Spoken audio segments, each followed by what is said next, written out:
Почитувани гледачи, ова се вестите на телевизија Канал 3. Во овие вести ќе гледате: Груевски на економскиот форум во Тирана.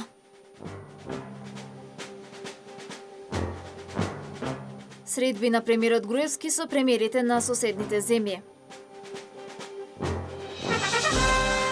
Дебар има идеални услови за производство на здрава храна.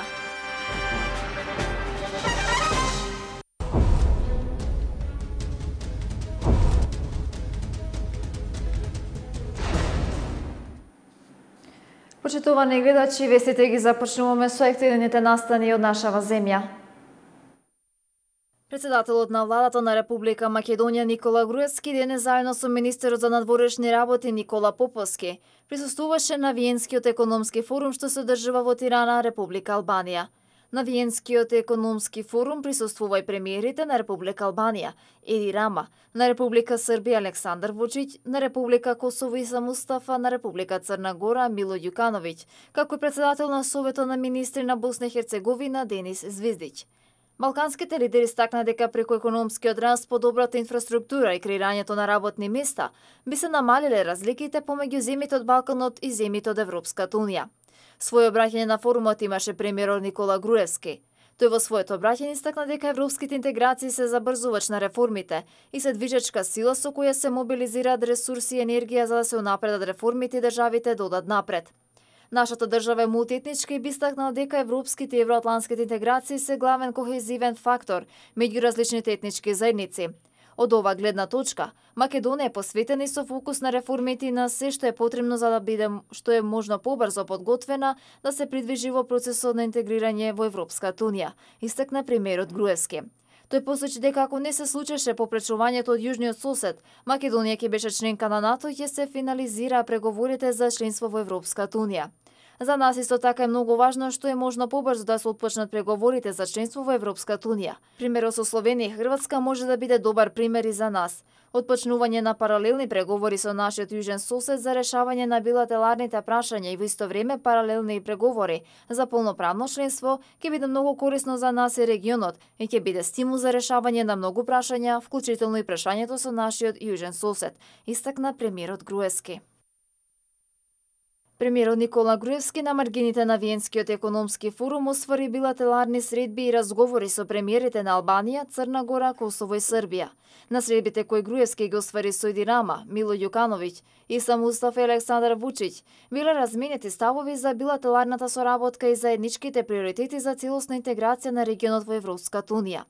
Разменивме мислења за севкупните случувања во регионот и во нашите држави и се договоривме да имаме уште посилна соработка во правец на зајакнување на нашите позиции како држави, зајакнување на регионалната и меѓусоседска соработка во остварувањето на заедничката цел членство во Европската унија, интеграција во НАТО на државите кои се уште не се нејзини членови, изјави премиерот Груевски по билатералните средби и разговори со своите колеги. Груевски заедно со министерот за надворешни работи Никола Поповски присуствуваше на Виенскиот економски форум што се одржува во Тирана, Албанија. На форумот балканските лидери истакна дека преку економскиот раст, подобрата инфраструктура и креирањето на работни места би се намалиле разликите помеѓу земјите од Балканот и земјите од Европската унија. Шансите за реализација на гасоводот Турски тек стануваат се помали откако беше соопштено дека Македонија ќе учествува во гасоводот, дури кога за проектот ќе се договорат Русија и Европската унија, пишува московскиот дневник Комерсант. Весникот наведува дека проектот Турски тек во сегашниот облик не може да заобиколи Македонија, а Македонија за тоа мора да има одобрување од Европската унија. Постесувајќи на изјавата од македонскиот премиер Никола Груевски дека Македонија ќе учествува во гасоводот дури тогаш кога за проектот ќе се договорат Русија и Европската унија. Проектот на УСАИД за експанзија на мали бизниси, кофинансиран од владата на Швајцарија, во четвртокот го одбележа проширувањето на иницијативата да одгледуваме повеќе пченка. Ова година преку иницијативата се донираат 160 системи за наводнување капка по капка за одгледување на пченка и сончоглед. Амбасадорот на Соединетите Американски држави Джес Бейли, министерот за земјоделство Михаил Цветков и заменик шефицата на мисијата на Швајцарија Катарина Штокер свечено ги вклучија првите два системи капка по капка на полињата со пченка на Мендул Фетај од село Лопате и Игор Јанкуловски од село Голозинци. Системите капка по капка ќе бидат од корист за производителите на пченка, но и за млекопроизводната индустрија.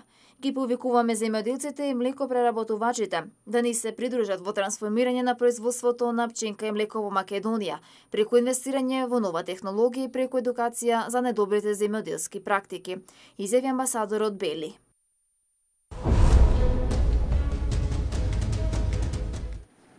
Продолжуваме со вестите од нашиот регион. Во пресредна летната сезона во јавното комунално предпријатие Стандард се превземат сите активности ова лето да нема проблеми со водоснабдувањето. Од друга страна, и покрај тоа што дел од корисниците започна редовно да ги наплатуваат сметките, сепак долговите кон Стандард изнесуваат над милиони евра. Управата на јавното комунално предпријатие Стандард во Дебар ги превзеде сите активности за финализирање на проектот за балансирање на водоводната мрежа. Се верува дека со овој проект во текот на летниот период дефинитивно нема да има проблеми во водоснабдувањето. Но еден огромен и многу вознемирувачки проблем е прибирањето на долговите кои кон предпријатието ги имаат корисниците. Според последните информации, домаќинствата и правните субјекти на Стандард му долгуваат над милион евра за потрошена вода и подигнат смет. Управата на предпријатието деновиве продолжува да изнајде дополнителни мерки во основа законски, за да ги принуди оние кои долгува да ги подмират сметките кон Стандард. Поради огромните побарувања кои не може да ги реализира, предпријатието има проблеми во испаќањето на платите, но и придонесите. Поширокото дебарско подрачје располага со идеални услови за развој на сточарството. Тоа, како што оценува директорот на јавното предпријатие за пасишта Люлзин Фейзолај, е можност која ретко кој подрачје во регионот ја има и за производство на здрава храна. Чистата и надопрена природа, богатите и сочни пасишта, со кои располага поширокото дебарско подрачје, како никаде во регионот, се идеална основа не само за развој на сточарството, туку и за производство на здрава храна. Тоа секако треба да се искористи до максимум, зашто здравата храна е се побарена на пазарот. Од сите крајови, Дебар има најидеални услови за развој на сточарството и мислам дека предстои светла иднина за Дебар, зашто Дебар е веќе рурално подрачје, да речем, обколена со идеални планини, идеални пасишта и во таа смисла треба максимум да се искористат тие пасишта. Значи, со еден збор преостанува сточниот фонд да го зголемиме и стадата да се зголемат, со тоа продуктивноста на тие стада да се зголемат. Вие убаво кажавте дали постојат услови. Условите се идеални, знаеме дека планината Стоговани е тука, планината Кораб и другите ред планини, што има такви пасишта што можам да кажам во Европа ги нема, во смисла на бонитет на трева, во тревен состав на трева, во еколошка здрава трева, а со тоа се произведува и сирење здрава храна. А знаме дека светот недостасува здрава храна во оваа глобализација, се губи малку здравата храна, но во последно време добива во тренд здравата храна. Веќе влегува у мода здрава храна, а тоа е идеален услов за дебарчани, значи конкретно за дебарчани, да го фатат трендот и да почнат да произведуваат здрава храна со европски стандарди, значи да се прилагодат спрема европските стандарди и да се прилагодиме на пазарот, што бара пазарот. Значи, пазарот бара здрава храна, еколошка, чиста и да е заштитена таа храна. Директорот Фейзолај во интервју за нашата телевизија нагласи дека државата прави максимални напори за да се овозможат услови на сточарите за зголемување на стадата, а со тоа и производството, пред се напознатото дебарско сирење. Во тој правец набрзо ќе почне санација и изградба на патиштата кои водат до пасиштата, каде што се бачилата во должина на 20 километри. Во рамките на хуманитарните проекти на Црвен крст на Македонија, Дебарската организација на Црвениот крст продолжува да реализира проекти од ова сфера во Дебар и центар Жупа. Со последните активности, ова хуманитарна организација најавува изградба на станбени објекти за домување. Трите критички куќи јан да организувар. Секретарот на Општинската организација на Црвен крст Исни Тилкију најави продолжување на хуманитарните проекти. Според него ќе продолжат активностите на хуманитарните групи по училиштата за да се обезбеди покрив надглава за лица кои не го решиле стамбеното прашање, а се во социјален ризик. Тој нагласува дека се очекува да се изградат по една куќа во Дебар и во центар Жупа. Радува фактот, вели Тилкију, што сите деветолетки во Дебар, хуманитарните групи на ученици на свој начин го обезбедуваат она што значи помош за реализирање на овој значаен проект. Изградбата на патот Дебар село Бумово е од големо значење за развојот на земјоделството. Сите оние земјоделци кои имаат своји обработливи површини во атарот на ова село, но и во соседните села во близина на границата, смета дека патот дава големи можности за обработка на земјиштето.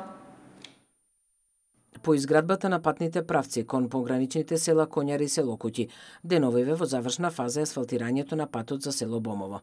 И овој патен правец, како и другите селски патишта, дават силна гаранција дека ефектите на овие инвестиции во инфраструктурата ќе бидат позитивни. Ваш дом полна, ме интензитети не. Според градоначалникот на Дебар, Ружди Лата, овој патен правец кој е во должина од околу 3 км, во првата фаза се асфалтирани околу 1,5 км. Во втората фаза ќе се реализира и асфалтирањето на другиот дел од патот. Лата вели дека селските патишта се многу битни за севкупниот развој на општина Дебар. Невладината организација Радика го реализира проектот Стоп на трговијата со луѓе. Во рамките на овој проект се одржуваат предавања во селските населени места во општините Дебар, Центар Жупа и Маврово Ростуше. Во селото Джепиште од Тишани денеска се одржа еднодневна работилница на која предавање одржа активистот на женската организација Радика Казаф Ремруловски. Тој зборуваше во врска со овој негативен феномен, посебно околу трговијата со жени. На работилницата учествуваа ученици од повисоките оделенија на подрачното училиште, како и млади од двете села. Целната група ни се малолетниците, затоа што вие се уште сте во групата на малолетници, така да најчесто луѓето кои што се занимаваат со ваквите валкани работи ги користат токму малолетниците. Најпрво би сакал да кажам дека трговијата со луѓе е организиран криминал, кај што најпоќе страдаат токму малолетниците. Трговијата со луѓе представува најгрубо кршење на правата на човекот и човековите слободи, така што особено да не се биде во робски односи или подчинето суров и нехуман третман и ограничена слобода на движење. Тоа се однесува на нас луѓето. Овој вид на трговија представува еден од најтешките видови на криминал, организиран криминал, кој што во последно време ученици зазема видни размери. Не само тука кај нас во Македонија, во Европа и во светот. Во овој организиран криминал се влезени голема група на луѓе, каде што во една година само се вртат некаде околу 100 милиарди евра. Значи, најтешките индустрии таков капитал не можат да завртат, како што вртат луѓето што се занимаваат со овој бизнис на трговија со луѓе. А во канџите на овие организирани групи се влезени од околу 10 милиони луѓе, најповеќе жени и деца, кај што оваа таргет група отпаѓа од 700.000 до 2 милиони луѓе. А најчесто ги користат за различни злоупотреби. Нивни потреби, а малолетнички злоупотреби. Така да во светот има доста организации кои што се занимаваат со одбрана на човековите права и правата на луѓето, така да првата конвенција за правата на луѓето е одржана 1946 година во Хелсинки и се вика Хелсиншка декларација. Таа постојано работи и ги брани токму овие злоупотребени луѓе, меѓутоа изгледа не е доволно. Организацијата на Жени Радика во рамките на проектот Стоп на трговијата со луѓе, вакви предавања има одржано и во неколку селски населени места во Центар Жупа, а ќе одржи и во регионот на Река.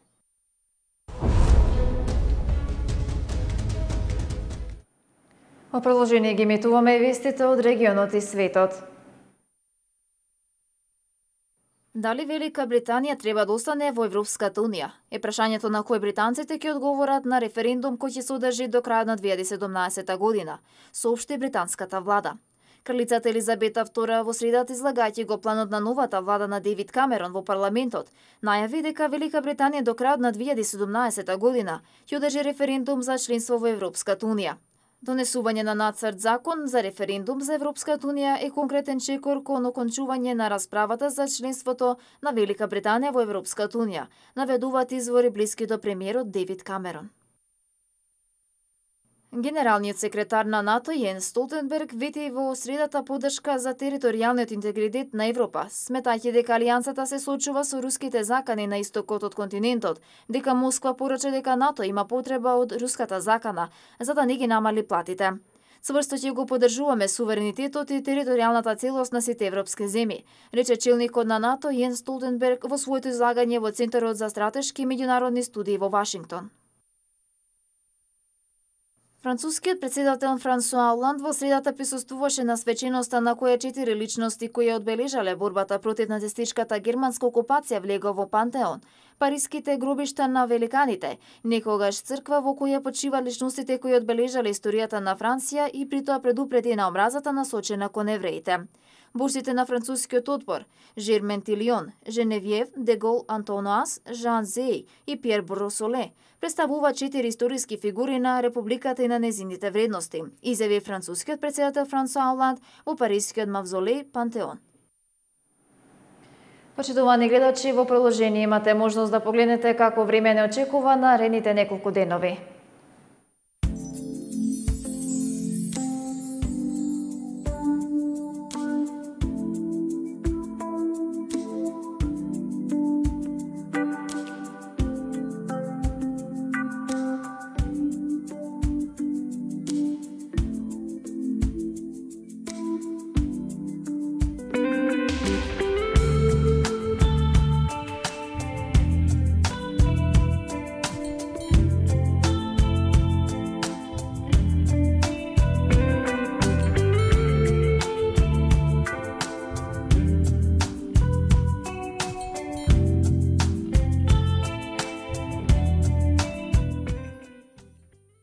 Почитувани гледачи, тоа беше се што подготвивме за денешните вести на телевизија Канал 3.